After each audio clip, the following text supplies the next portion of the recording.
In August 1953, the dark streets of Tehran held a quiet secret.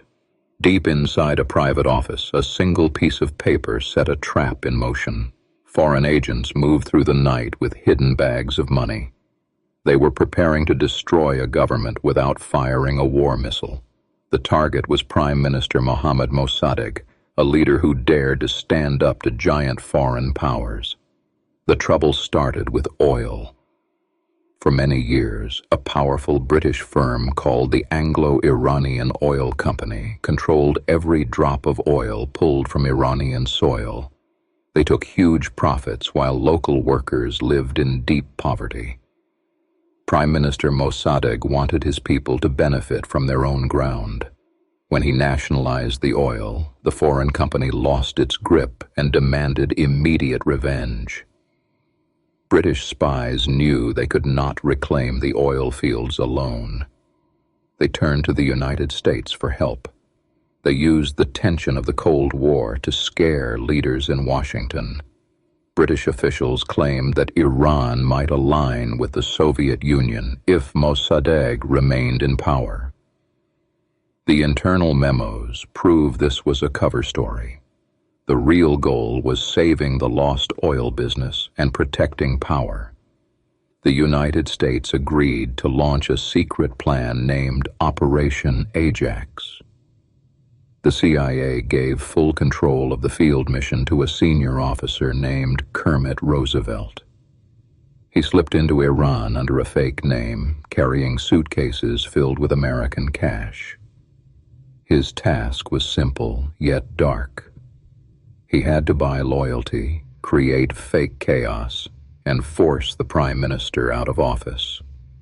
The unsealed file reveals how the CIA bought influence on the dusty city streets. Roosevelt paid off newspaper owners to print daily lies about Mosaddegh.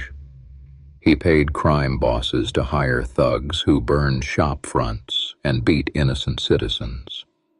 These fake riots made it look like the country was falling into pure madness under the elected leader's watch. The plan required the approval of the young king, known as the Shah. But the Shah was terrified of a public civil war. He hesitated for weeks until foreign agents gave him a strict choice. He had to sign legal orders to dismiss Mosaddegh or lose his throne forever. Trapped by heavy pressure, the Shah signed the papers and fled the country on a private flight. The first blow hit on the night of August 15th. Royal soldiers marched to Mossadegh's home to deliver the dismissal order and arrest him. But the Prime Minister knew the raid was coming. His loyal guards surrounded the soldiers and locked them in prison. The early stage of Operation Ajax had failed, and high officials in Washington ordered Roosevelt to run away immediately. Roosevelt ignored the direct orders from his bosses. He stayed hidden inside a safe house and counted his remaining money. He knew that if he acted fast, the confusion could still be turned into a victory. He gathered hired gang leaders and gave them fresh stacks of cash. He ordered them to start bigger, louder riots across the entire city to create panic. Mosaddegh was an old man, tired from days of endless stress. Sitting in his quiet home, he truly believed the worst was over. The first attack had failed.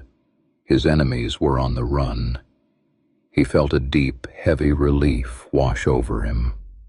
But that relief was a trap. In his mind, the streets needed peace, not more armed men. He wanted to show everyone that his country was calm and safe. So he made the choice that doomed him. He gave a clear, direct order to his most loyal commanders. He told them to pull their soldiers back. He commanded his supporters to leave the city center and return to their military camps. One by one, the trucks packed up. The loyal guards marched away, leaving the streets empty and completely unprotected. Tehran grew strangely quiet. The hot summer air hung heavy over the empty squares. But just out of sight, in the dusty alleys and dark corners of the city, a different kind of force was waking up. Men with pockets full of foreign cash were handing out thick wooden clubs and sharp iron bars. The shadows were moving. The hired gangs were lining up, waiting for the signal to strike. When the sun rose on August 19th, that false peace shattered into 1,000,000 pieces. A massive, angry crowd flooded into the heart of the city. They were not real protesters. They were a paid army of destruction. They smashed windows, started fires, and screamed loud, terrifying threats against the Prime Minister. The noise was a wall of pure chaos, meant to freeze the city in fear. This was not a random riot. It was a carefully built machine. The paid mobs acted as a human shield, clearing a path through the burning streets. Right behind them, the ground began to shake. Heavy military tanks, driven by rogue army officers who had taken the bribe money, rolled into the open. Their long steel guns pointed straight ahead, ready to tear down the government. The rogue army units surrounded the official home of Mosaddegh. Heavy guns fired shells directly into the brick walls for hours. Smoke filled the sky as loyal guards fought back until their bullets ran out. To prevent further blood from spilling, Mosaddegh climbed over a back wall and surrendered to his enemies. His elected government was completely crushed in a single afternoon. The 1953 Iran coup destroyed the nation's peaceful hope for democracy. Mosaddegh was put on trial by military judges who followed orders from above.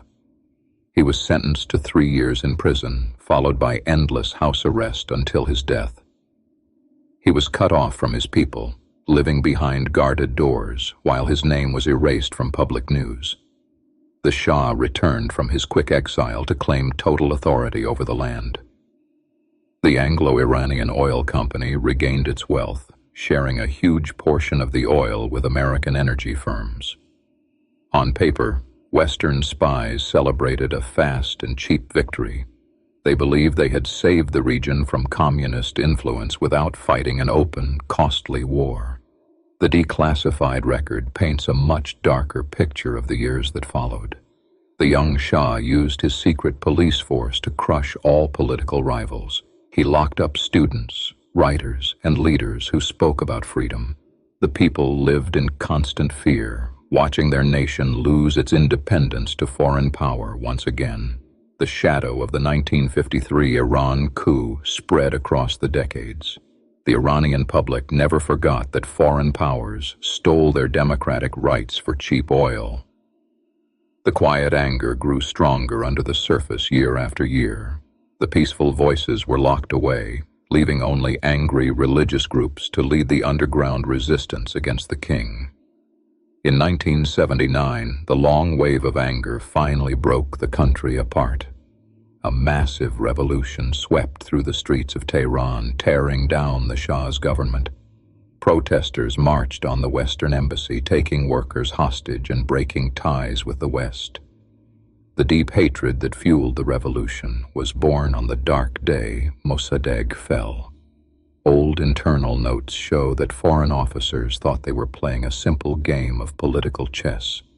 They looked at short-term gains on a map while ignoring the human cost on the ground. By destroying a secular democracy, they created a powerful enemy that would trouble global politics for generations to come. Cold War strategy had failed its ultimate test. The unsealed transcript shows that top officials knew the risks from the start. Intelligence reports warned that taking down an elected leader would leave deep scars on the nation. Yet the drive for economic power and oil control overruled every single warning. Strategic reports were buried under stacks of official paperwork to keep the public in the dark. Today, the unsealed paper trail stands as a clear warning about secret statecraft. Operation Ajax proved that covert actions often produce dangerous consequences that no spy master can control. What looked like a brilliant trick in 1953 set off a chain reaction of violent conflict that continues to shape our world today. The hidden archives show how short-term victories create long-term disasters. The memory of Mohammad Mosaddegh remains alive in the hearts of those who dream of true freedom. His fall showed how easily foreign money and political lies can break a young nation. The declassified files serve as a stark reminder that the real human price of covert war is paid by innocent citizens long after the secret spies leave the country. The story of Operation Ajax is no longer a secret kept behind closed doors in foreign capitals. The unsealed papers reveal the cold truth of how an elected leader was brought down by greed. History remembers the truth, showing that power built on lies will always leave a long and dangerous shadow across the entire world for generations to come.